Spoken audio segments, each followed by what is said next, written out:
Yeah, thanks very much for the nice introduction. And yeah, I'm still having some technical problems, so I hope it will work, everything. And if it gets too bad with the connection, I will switch off the camera. But let's see and start and hope the best. Yeah, so what is our common interest in this great positive technology conference is the synergies between technologies and positive psychology. So this is our common ground already. And yeah, I guess I don't need to explain to you so what positive psychology is in principle, or about the impressive capabilities of modern technology. But still, what I want to focus on first is why are these two such a good match in this area of technology for positive behavior change, which for those of you who already joined the workshop, already learned a bit about these, like technologies that support us in reaching personal goals, like doing more sports, eating more healthy, being less stressed, in short, being the person I want to be. And what we, of course, will focus on are the psychological challenges. And basically the idea of positive technology is to use technology to support positive goals and overcome such challenges. And of course, a very central issue is the underlying image of humanity. So what do you think? What are humans generally capable of? What do they strive for? And what is the origin of the problem? So if, for example, someone wants to do more sports but doesn't manage, or someone wants to be more relaxed in the relationship, why is that? And what do we need to know about the problem to see possible solutions? Do we need to know about the childhood? Do we need to apply complex knowledge about psychological disorders? Is this only an expert guru that can help us?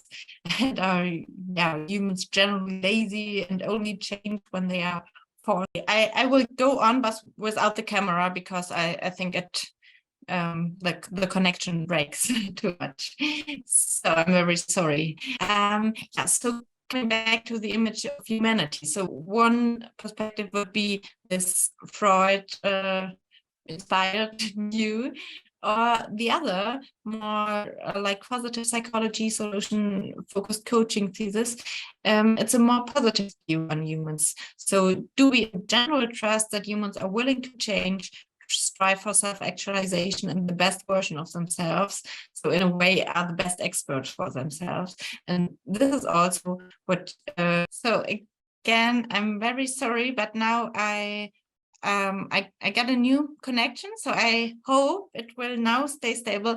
And if not, I have managed that I could go to another location, but then I would need like a 10-minute break for getting to there. So if I should be away, then you know that I will be back in like 10 minutes, but let's just continue and hope that it remains stable. I'm very sorry for this. So these are the two directions we could consider, and this is also what I want to focus on first in the rest of the lecture. So why positive psychology and technology are a good match? What makes positive psychology a particularly fitting approach to be supported by technology? And how technology in some respects could offer even more perspective and opportunities for positive behavior change than a human coach alone. And still, as I have mentioned in the workshop, change remains a challenge. I see some risk to neglect that, which could backfire, and we will also dive a bit in this again. Is it possible to share the PowerPoint? Oh, sorry. Okay. I'm sorry. Oh, it's okay. Yeah. I think that just broke down again. Okay, so yeah. Thanks. I'm sorry. Okay. Just need to Okay. And thanks for the hint and reminder. Okay, and finally, depending on the time, we might talk again about the strategies for positive change, but we can see depending on the time. So the foundations, why positive psychology and technology are a good match. Why do humanistic psychology and resource-oriented approaches and its core assumptions about human needs and abilities match quite well with the potentials of technology. It's a bit more theoretical view now, but I think it's important to become aware of this so that you really take the best potential of the opportunities of technology then. So first important fundamental is a humanistic view on human behavior, which includes a general belief in people's desire and capability to strive towards their ideal self.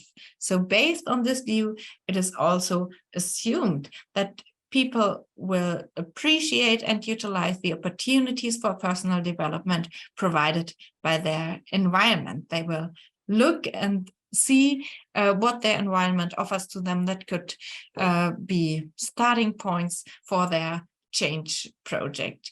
So humanistic approaches to behavior change see change also as a function of autonomous motivation, being built on the revelation of the client's individual resources. But the crucial element is that there are the right triggers and questions to activate the client's potential for change. So the idea is the potential is there, but it also needs the triggers from the environment to make it actually happen. And of course, based on this perspective, it seems well conceivable that also a digital coach or interactive technology could trigger some of this potential. So people will appreciate and utilize also the opportunities for personal development provided through technology. And this is also the basis for many existing devices, that there's always this open dialogue and free choice for the user. So the user, it's not necessary to force the user into something.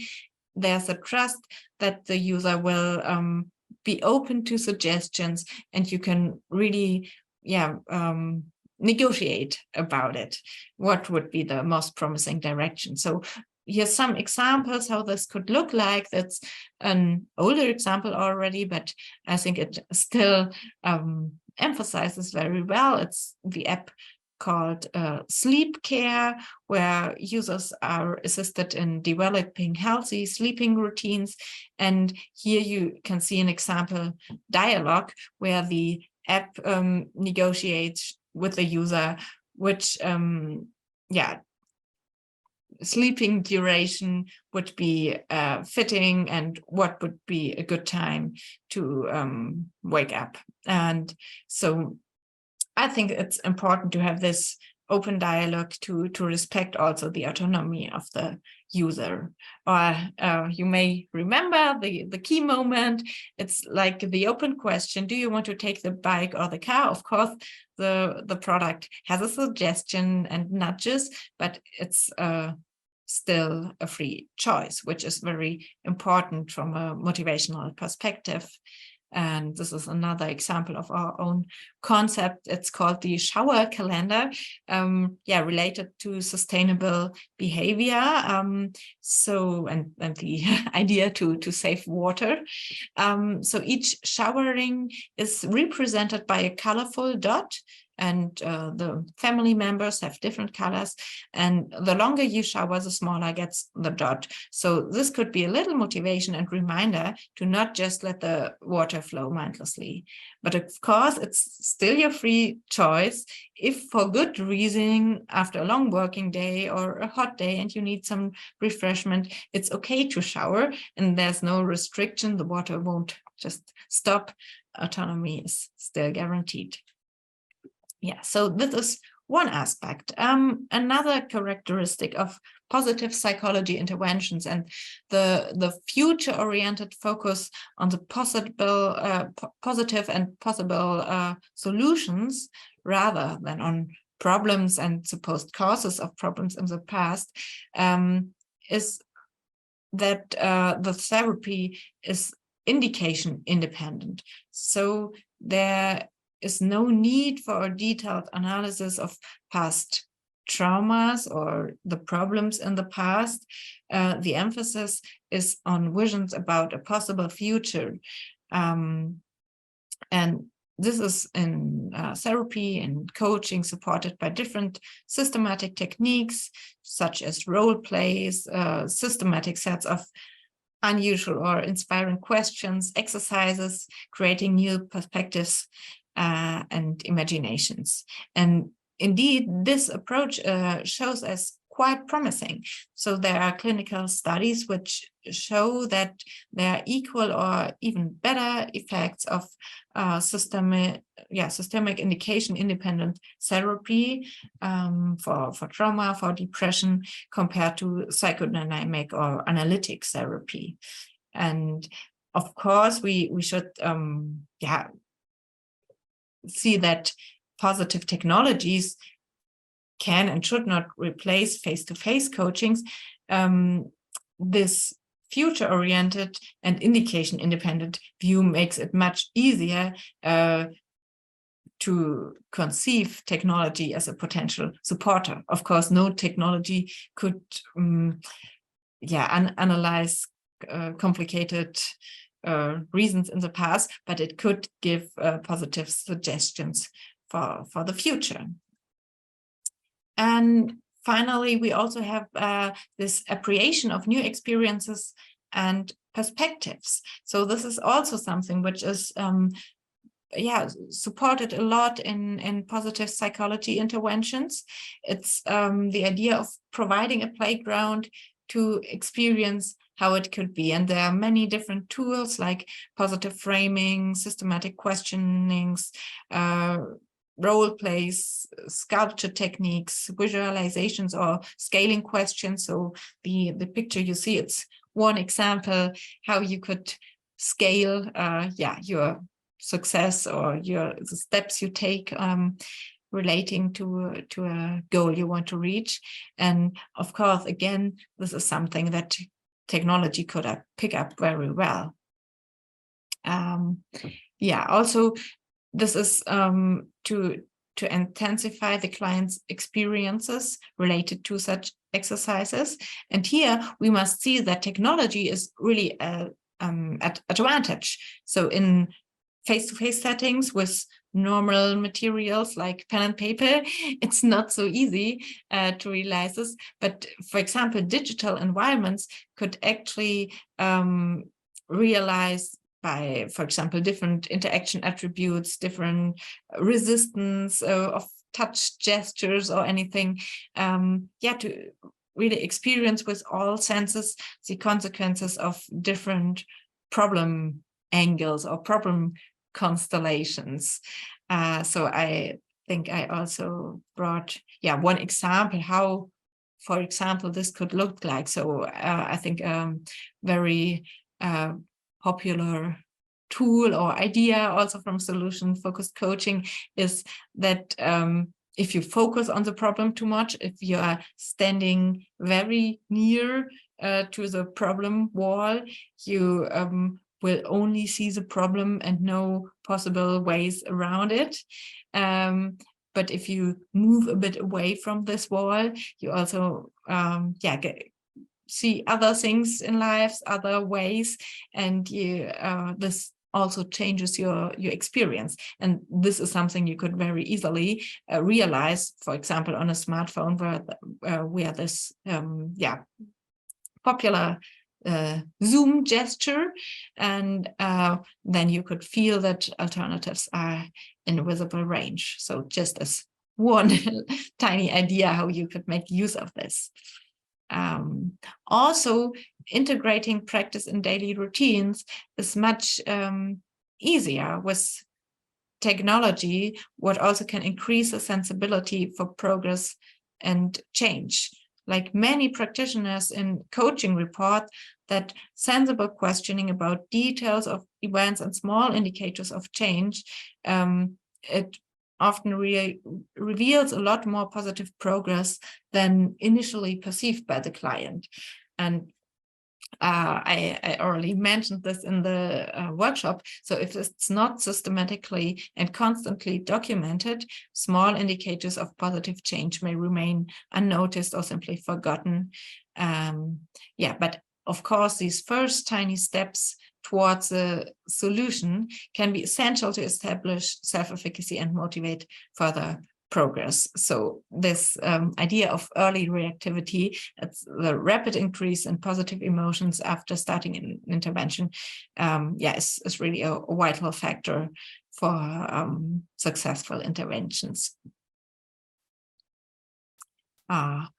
Also, the integration in daily routines, in daily practice, the moments of the smartphone, for example, to collect the experiences that change right in the situation. It's comparable to experience sampling via smartphone.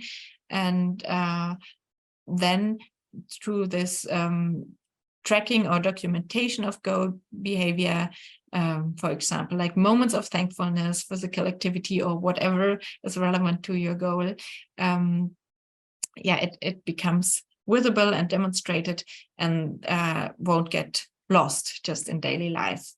So nevertheless, it's important to note that just tracking or documenting a goal behavior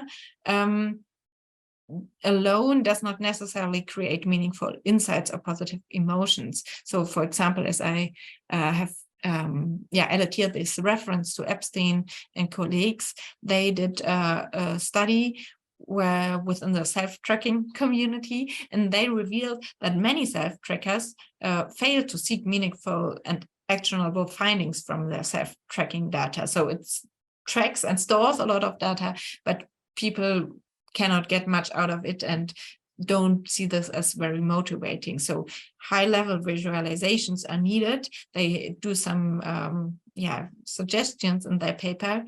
So besides providing an infrastructure for the continuous documentation of positive change within daily routines, the potential of technology also depends on the adequate representation of such data. And this is also something we need to keep in mind when we design such technology, such interventions. Also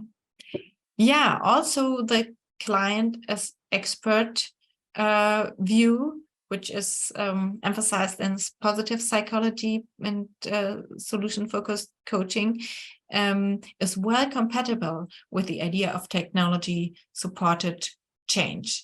So in contrast to psychoanalytic lines of thinking, which emphasize the therapist's personal expertise and interpretation of the patient's reports, works with phenomena such as transference, countertransference, and the therapist-patient communication is very important.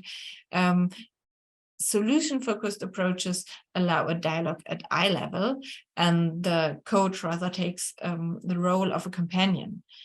This is also reflected by typical definitions in the literature, like I've noted here, the coach is an agent of change, a moderator of development, an assistant for self-management. Also this is an important characteristic.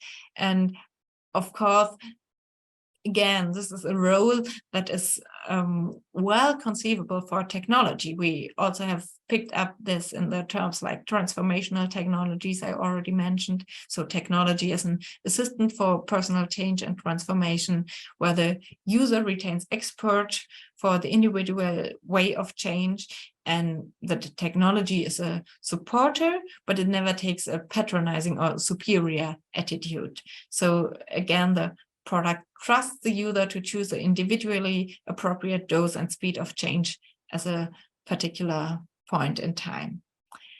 yeah, so maybe this sounds a bit too wonderful.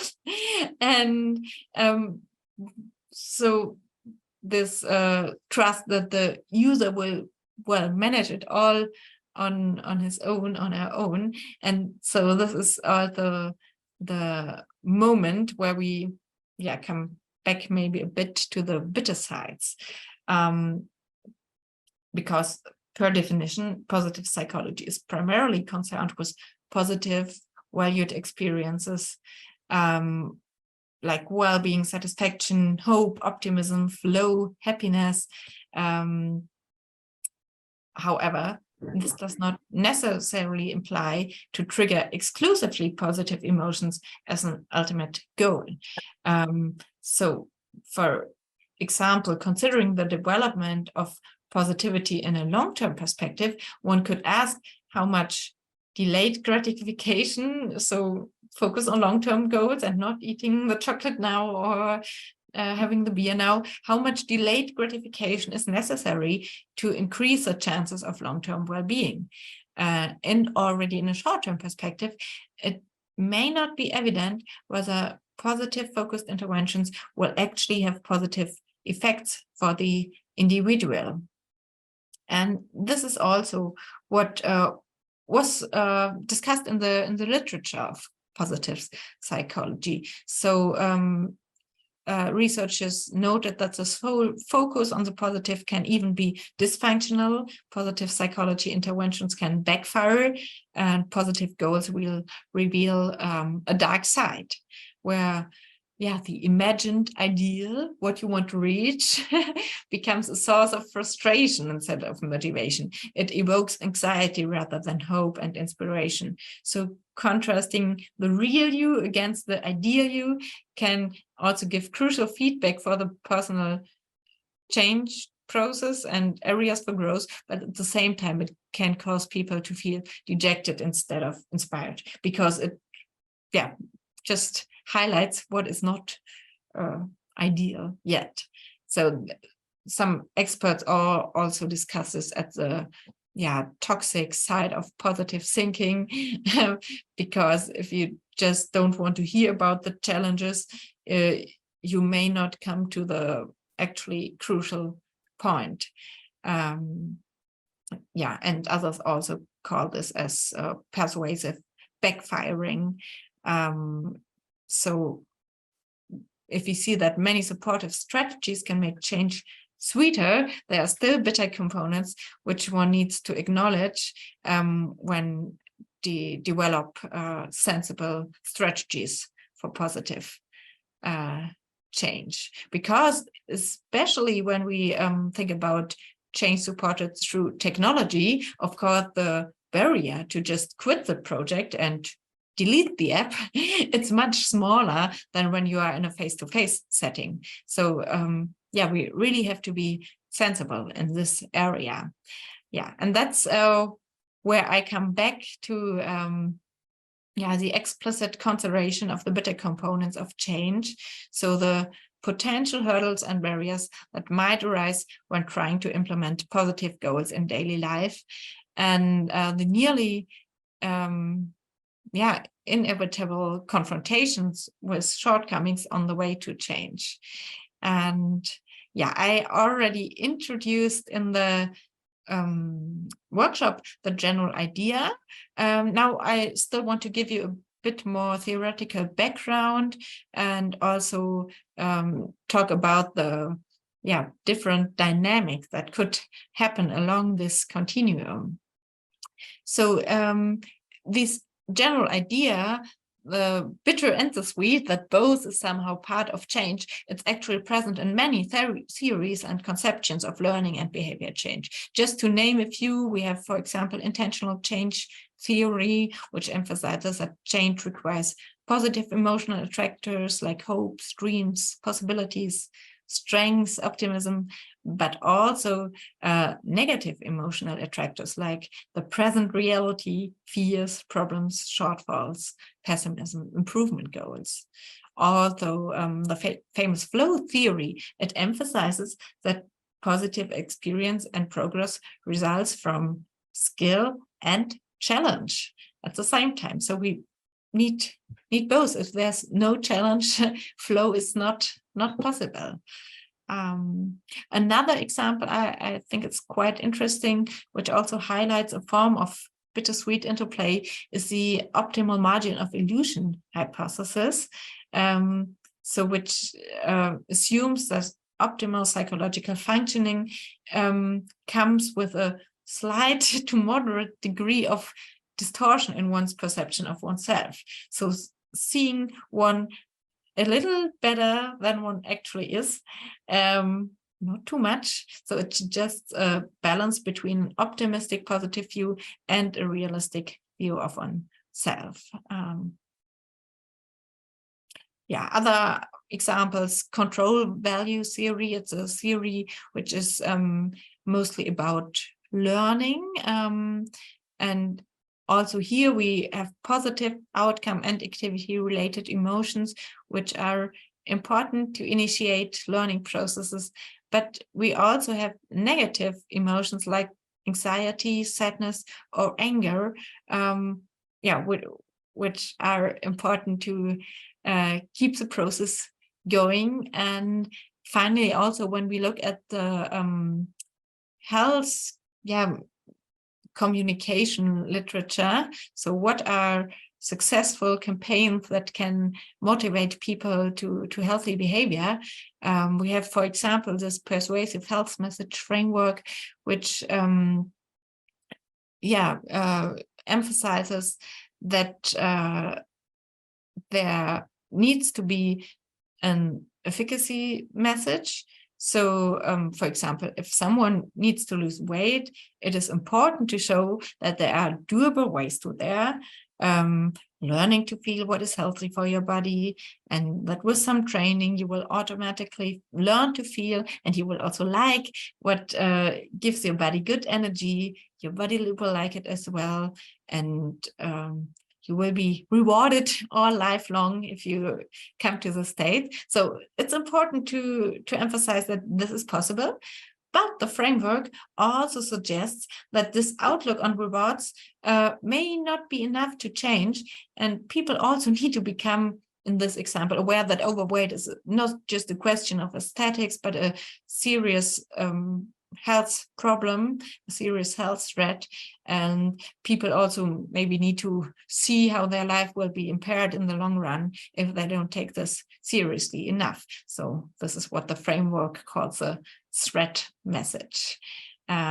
So altogether, these theories emphasize that effort is normal.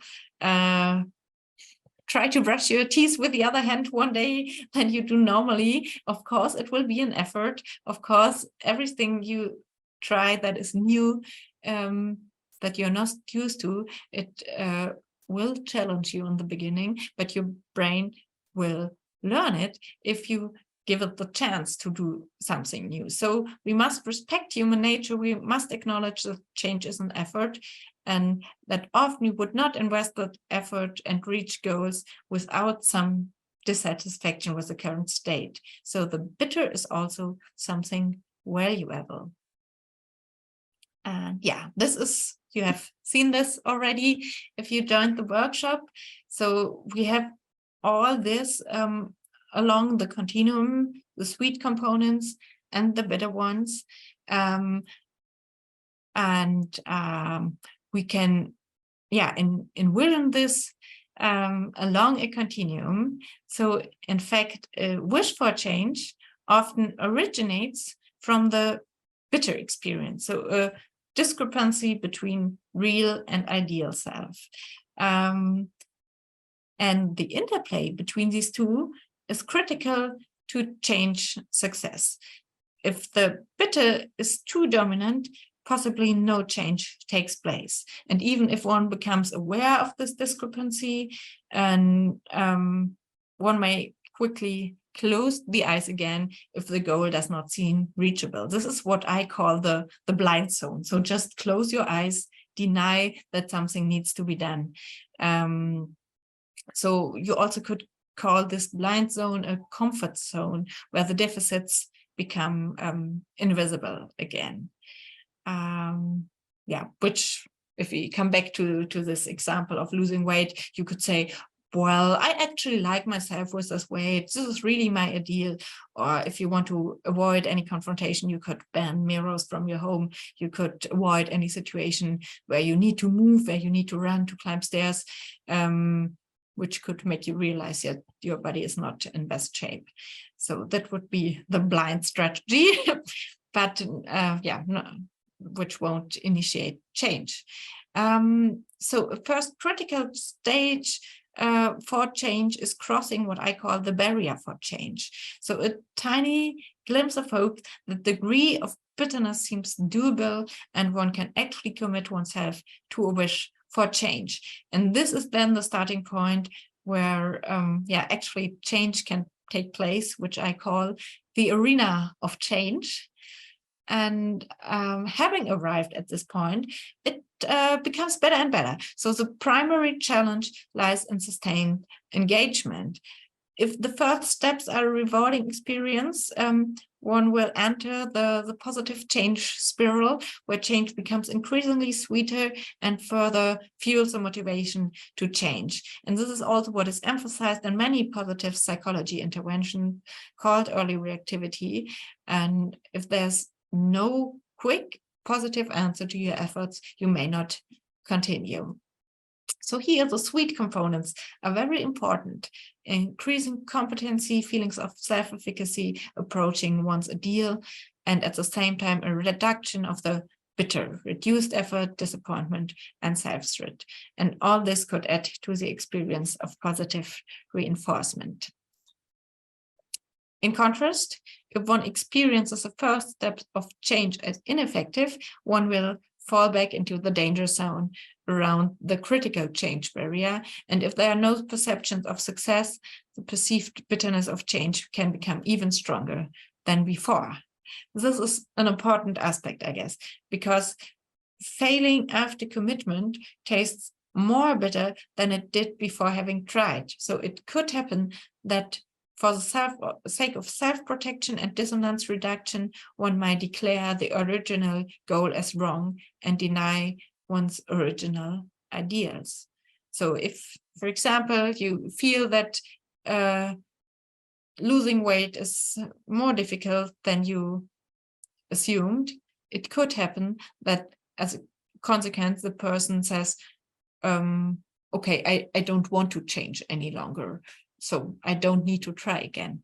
And this is important, or yeah, it's a risky aspect. If you try something which doesn't work, you may not have too many chances to try again, because at some point your mind might just not be strong enough to try again and again.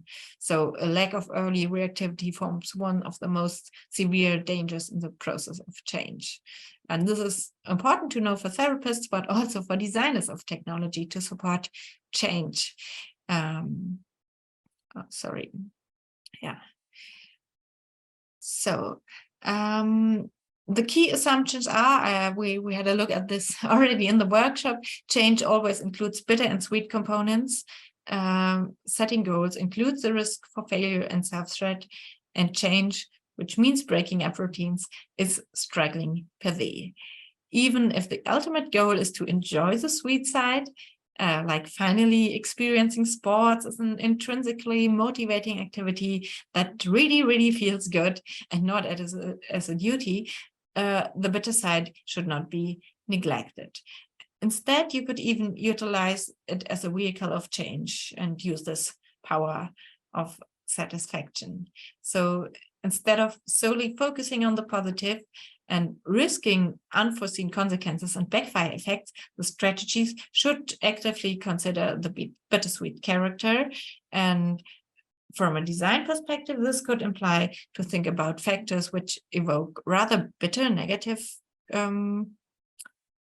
experiences, or also sweet, positive emotions like encouragement. However, they both must be in a good ratio, because if the bitter is too strong, one might rather deny the wish for change. If it's okay with the time, I will still show you some first empirical exploration of this idea. And I think then we don't need to talk too much about the strategies, because we already had this in the workshop, so that we then still have some times left for the discussion, future research collaborations ideas. Okay, in line with the idea of clients as experts for themselves, we explored whether these ideas of bitter and sweet components are also reflected about people in people's experiences of change. This is not meant as a validation of the model, but just like a first exploration. Is this somehow reflected? Is there something in there? So more like a first glimpse into whether people resonate with this idea of bitter and sweet components of change, whether they can reflect about it, whether they can detect such components in technology or better self-improvement technologies, and also the role of both components for personal change experiences and their evaluations of such technology.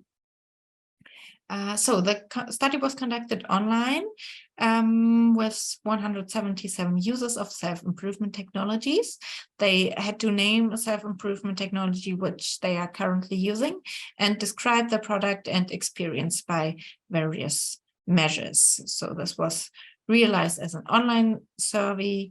And we had a global product evaluation. We have had positive and negative effect, the point of time within the change process, and then some more measures which I will show in detail now. So the change success and the bitter and sweet components. So change success was assessed with regards to reaching goals, experiencing progress, and also on a higher level, becoming the person I want to be. And yeah, we averaged these items. And for the bitter and sweet components for this first empirical exploration, we focused on 2 bitter and 2 sweet components. So the confrontation with deficits and demands on the bitter side, and autonomy and encouraging feedback on the sweet side. And the item construction was inspired by relevant conceptualizations in psychology, coaching, persuasive technology. You also can read more about it in the paper. So here you see some sample items, and in a factor analysis, it showed that all the all the components could be differentiated quite well. So principal component analysis extracted, which is extracted 4 factors. It showed us a satisfactory solution with no loadings larger than 0.3 on other components, except for 1 cross-loading between demand and confrontation with deficits, and 1 between encouraging feedback and autonomy. So this is what we worked with for this first study. And to give you some ideas of the self-improvement technologies under study, these are just examples that the participants mentioned, like a running watch, health app, fitness wrists, LifeSum, which supports healthy nutrition, resilience tools, or global corporate challenge, which also relates to different goals. We also have a categorization here, and you see the most frequent categories were fitness and nutrition apps. Okay, the findings.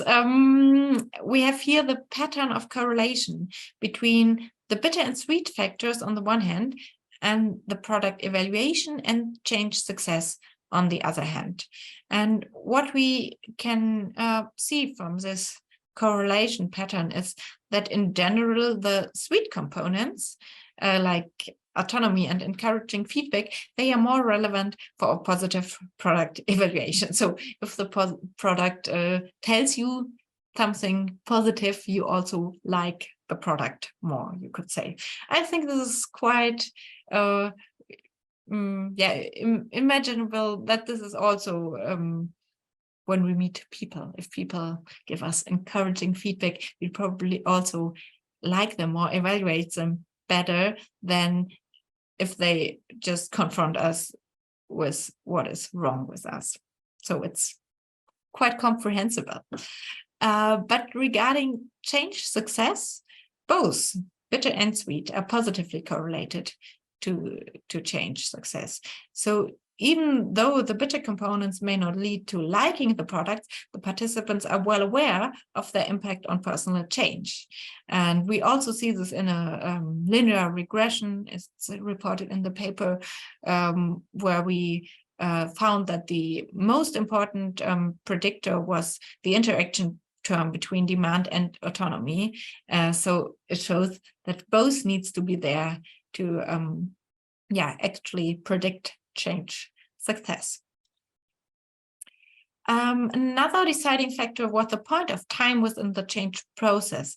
So in general, with advanced stages of change, users felt more positive, which is, I think, comprehensible because they reached more and more. They felt less negative, reported a higher degree of change success, and rated the product more positively. So this highlights that change is something you need to experience, and over time you learn to like really what is happening, and you become proud of what you have gained.